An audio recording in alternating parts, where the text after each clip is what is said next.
Hey friends, how's it going? Ash here, welcome back to Gents. Hope that you're well. I have right here 12 different fragrances that you guys say are completely underrated, that these are actually better than a lot of the other fragrances out there that get a whole bunch of hype. I asked you on the community tab of the YouTube channel a little while back which fragrances you did think were underrated, and you supplied your answers that we'll be going over here today. If you'd like to take part in a future video like this, check out the community tab. There's always a question on there where you can leave your answer and upvote other people's answers, and you might be featured in a future video. So yes, underrated, unheralded fragrances. That's what's on the menu today. Some scents that nobody out there is really talking about, nobody is wearing, but they freaking should be. That's what we got. All of these are linked in the description. Feel free to check them out down there. And as always, here are some codes. If you shop at these websites, use these codes, save yourself some money. We got a whole bunch of them. Max Aroma, Twisted Lily, So Avant-Garde, Lucky Scent, you know the drill. Save your money.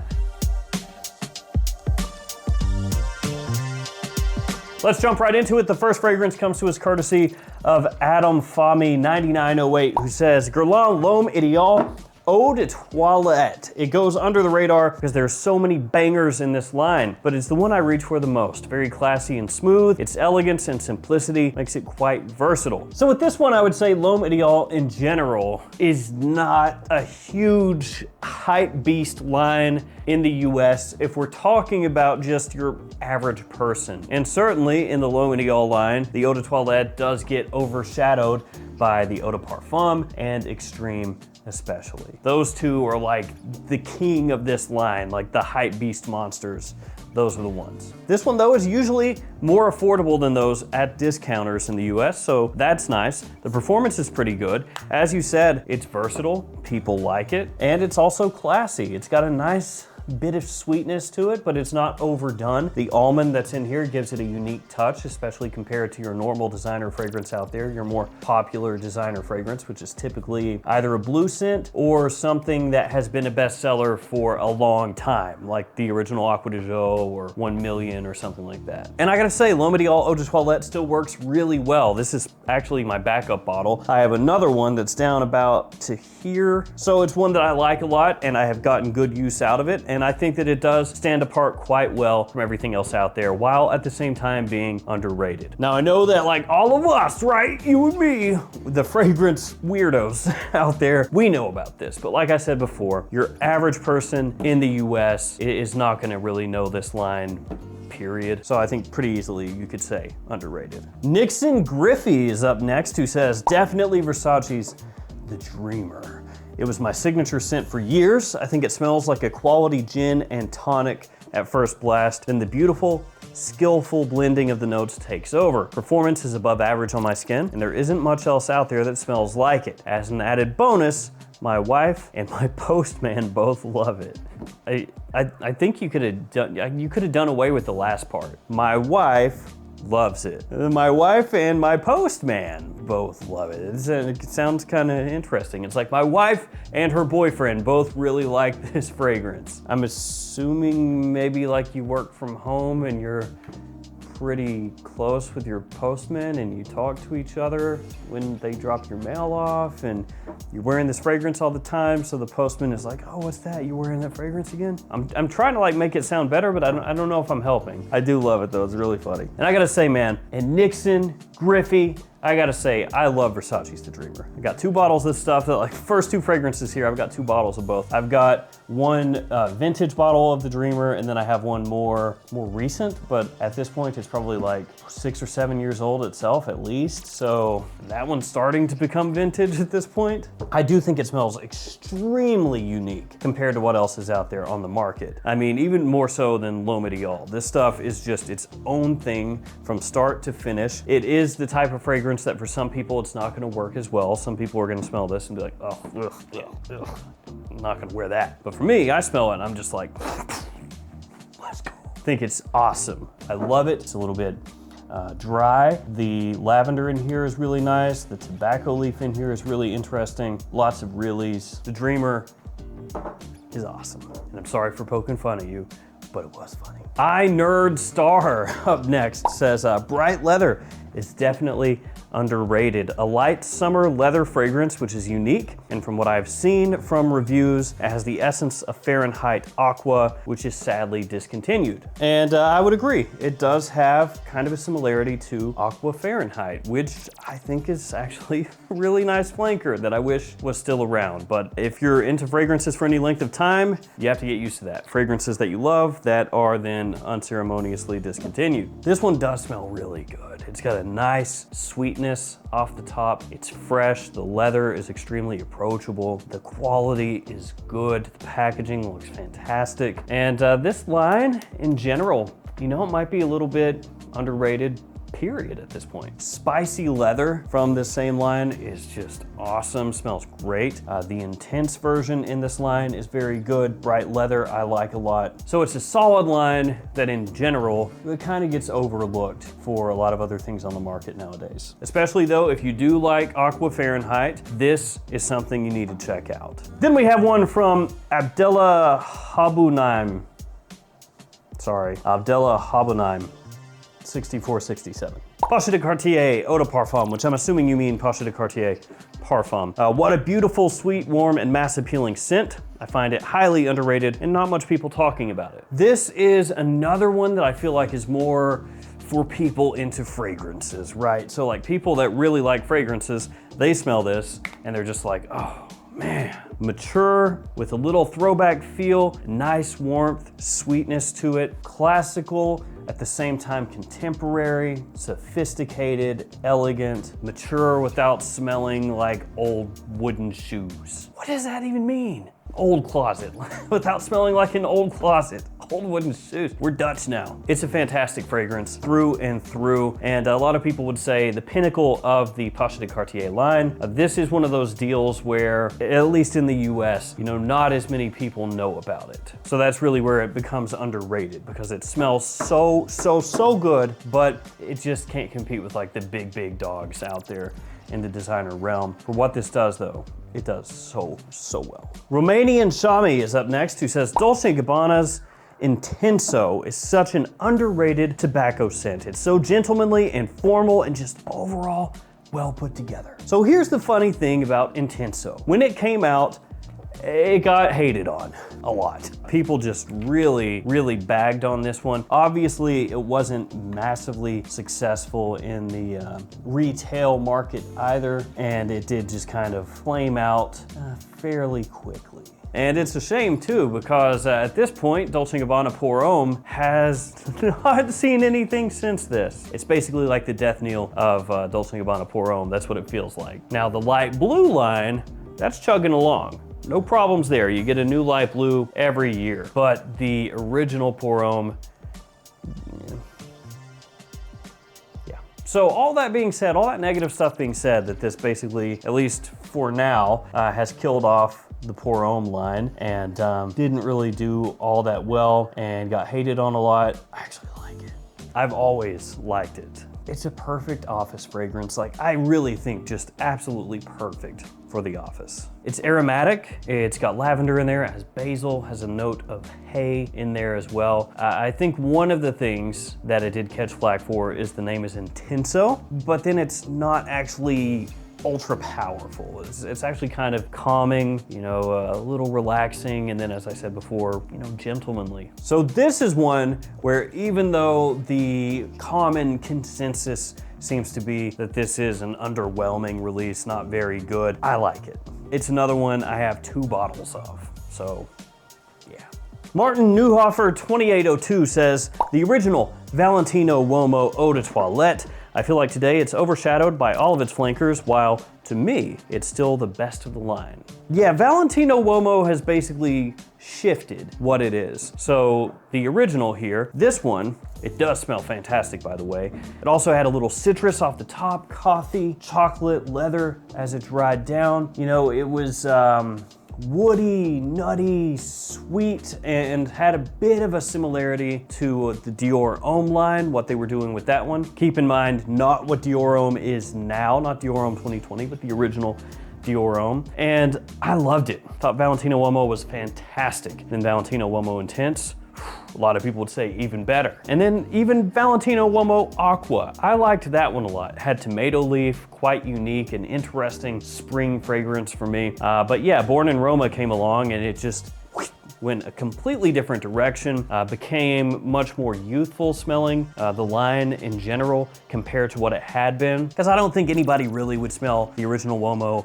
or Uomo Intense or Aqua and be like, oh yeah, super youthful. Like none of those were really. But then Born in Roma, yeah, things shifted. Then you got Yellow Dream, Coral Fantasy, Intense, and the new Rock Stud Noir. And yeah, they're all very far removed from this. You could say that this is overshadowed for sure in terms of what your average person is buying nowadays. This can't compete with the Born in Roma line. Like, let's be real here. You're talking about what's selling at Macy's. It's not this, at least not in the numbers that those others are moving. But I think, again, if you ask people that are really into fragrances, which they prefer, yeah, it's probably this one. Not that there's anything wrong with liking any of the Born in Roma fragrances more. Actually, I think Born in Roma Intense is absolutely fantastic. Trust No One 88 says, without a doubt, Urban Feel from Ferragamo. It's so well perfumed and an addictive signature fragrance. Price is definitely too low for what you're getting. This stuff hits a home run. So the price on this, at least as of this video, is at discounters, typically around 35 bucks. Might be able to find it for a little bit less, depending on where you're shopping, might be a little bit more, but it's gonna be right around there. And this is another line that just, yeah, just kind of unceremoniously went off into the sunset. It was like your dad, your long lost dad going to the store for cigarettes. I'll be right back, son. And then just, where did you go? Kind of got replaced by this. So we've got two Ferragamos on here. We've got the Uomo line, which used to be what they were making, you know, what they were pushing, and now we got the new one over here, the leather line. Ah, Ferragamo, what are we gonna do with you? Coming out with fragrances that when people smell them, they really enjoy them, but for some reason, they just don't reach those people to where they can smell it. So this one, bit of a blue fragrance, in case you couldn't tell by the color scheme going on here. It's another one that has coffee in the note breakdown, but you really don't get coffee from it. It's got a nice sweetness to it, kind of a heft to it, really. It's not one of those, like, you know, super light, fuzzy blue fragrances that dissipates immediately and, you know, just basically is relegated to being only a daytime sport fragrance or something like that. This one has some body. Like, you could wear this easily during the evening. You could wear this in fall. Honestly, I think you could wear it during the winter as well. I know some people would say, no, no, no, no. But those same people would say you can't wear a blue fragrance ever in winter. I disagree. It's got a nice little tartness to it, especially off the top. It's a good, versatile fragrance. Compliment puller, really cheap. This line in general, I think, is underrated. For the price point that you can typically get these for, again, most of them have been for years in that like $30 price range, 30 to 39, somewhere around there. They're pretty much all good for that price. DeWaver 2.125, I probably butchered that. I feel that Dolce & Gabbana's K Eau de Toilette is underrated and deserves more love than what it has received. I'm probably not the guy you want to talk to about this one. K! It's really versatile. I mean, it's a blue fragrance, right? So yeah, you can wear it easily. It is solid for younger guys especially. You know, it's got a touch of classiness to it as well. It's not like overboard with the sweetness. So I could see that really appealing to a lot of people out there who want a blue fragrance, but maybe they don't want to go as sweet and overly ambroxany that some fragrances can be, although this one has a bit of that. For me, just on a personal level, K Eau de Toilette anyway, is the least favorite of mine of any of the big houses blue fragrances. Like if you put this up against Y, pretty much any of them, I'm taking the Y. If you put it up against Bleu de Chanel, taking Bleu de Chanel. Put it up against Sauvage, I'm taking Sauvage. Put it up against Missoni, I'm taking Missoni. Put it up against Aqua de Jo, I'm taking Aqua de Jo. You get the drift here, right? It's just, sorry guy. I do think the Eau de Parfum is a lot better. I think that KEDP takes this and improves upon it in pretty much every way. But that being said, there are people I know, like good friends, who really like K, and I don't want to, you know, trash the fragrance all that much because I know so many people do love it. It's just, it did not work for me all that well. And you know, I gave it a big old shot, decanted some of it out and gave it to friends, and then just put it up on my shelf. We all do love different things though, and I implore you to reconsider. No, I implore you to be the flag bearer for K. You know, keep up the love for it. Because sometimes it'll be trendy to hate on something, and some people will just pile on, even without even giving the fragrance a chance at all, and that's always the most frustrating thing ever. When it becomes just like everybody trying to pile on as much as possible. And then when somebody comes out and says, hey, I actually like it, then a lot of people who weren't saying anything will be like, oh yeah, me too. And it's like, well, where were all you guys? This thing's been getting crapped on forever. So yeah, absolutely.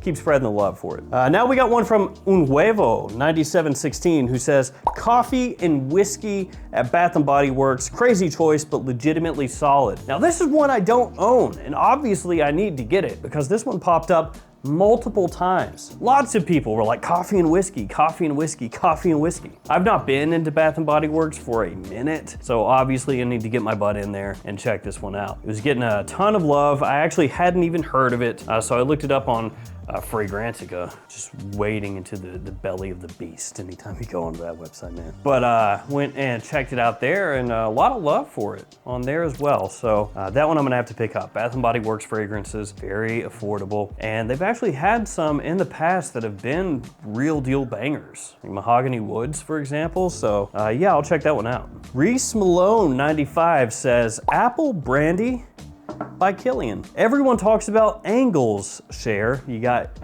hit by the autocorrect. It's happened to me too. Everyone talks about Angles Share from this line, but this one is hardly talked about. Decent fragrance. I like the ending there. What is the most underrated fragrance of all time? Then you're like, oh man, it's gotta be Apple Brandy. Everybody's talking about this one, but you gotta check this out. It's decent. I said most underrated of all time. It's decent, it's okay. Fair play to you though. Everybody absolutely does talk about Angel Share. I mean, all you have to do is look at how many clones of Angel Share are out there, and yeah, that lets you know which one is the big daddy of the liquors collection here, right? And I would say Apple Brandy is my second favorite, for what that's worth. Angel Share is my favorite, but this one is very solid as well. Technically, it's Apple Brandy on the rocks, but yeah. Definitely fresher than Angel Share, but still has a little bit of that booziness to it. The apple in there tastes, it smells very nice. I was smelling it off the tester strip and I was just like, apples. It is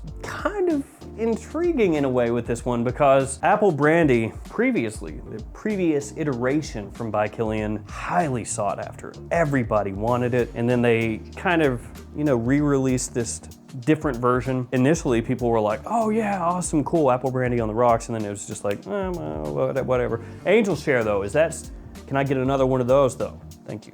Smells awesome though. This is a good one. I think better than decent. Fresh K 313 says, Prada Amber Pour Homme is one of the best luxury soap fragrances ever. You got it right with the luxury soap smell, that's for sure. That's kind of been, for a while, kind of off and on, but for a while, the Prada thing, right? Like, oh, Prada released a new men's fragrance. How much soap does it have in it, basically? This one is overshadowed by Prada L'Homme in a big way, I would say. But Prada Amber is still, to this day, a great release. Nice performance, extremely classy. The soapiness is not overly powdery either. Now, I'm not going to say it is devoid of powder, but it's not as powdery as a number of other fragrances out there that are kind of in this wheelhouse. Just so clean smelling. Any kind of formal situation, or frankly casual situation that you find yourself in, this is gonna elevate whatever you're wearing, assuming that smelling clean goes with what you're wearing. Last but not least, NFBR, who says, Narciso Rodriguez Blue Noir Extreme doesn't get the love it deserves. That green citrus opening is fantastic and somehow both photorealistic and bright. Now this is one that I've talked about off and on for a while, ever since it came out. I think it's a really nice alternative to some other blue fragrances out there. So kind of like Urban Feel over here, you know, if you're looking for a blue fragrance, you want that versatility to be able to wear it anywhere and have people like it and compliment it, you know, the typical stuff. But you don't want to wear one of the very common ones.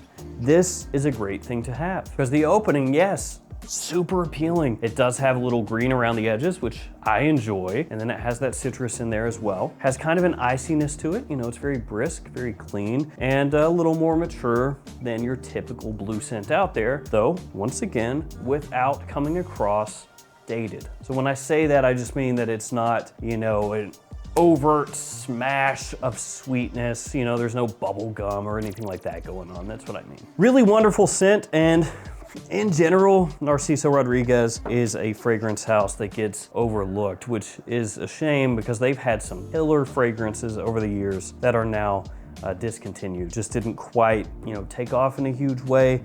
And basically here over the past number of years, the only thing they've been concentrating on is this line, the Blue Noir line, but still yet very good stuff. So there we go. Everybody that submitted your answer, all you guys here that I read your answers and, you know, showed your fragrances, thank you guys so much for taking part in this.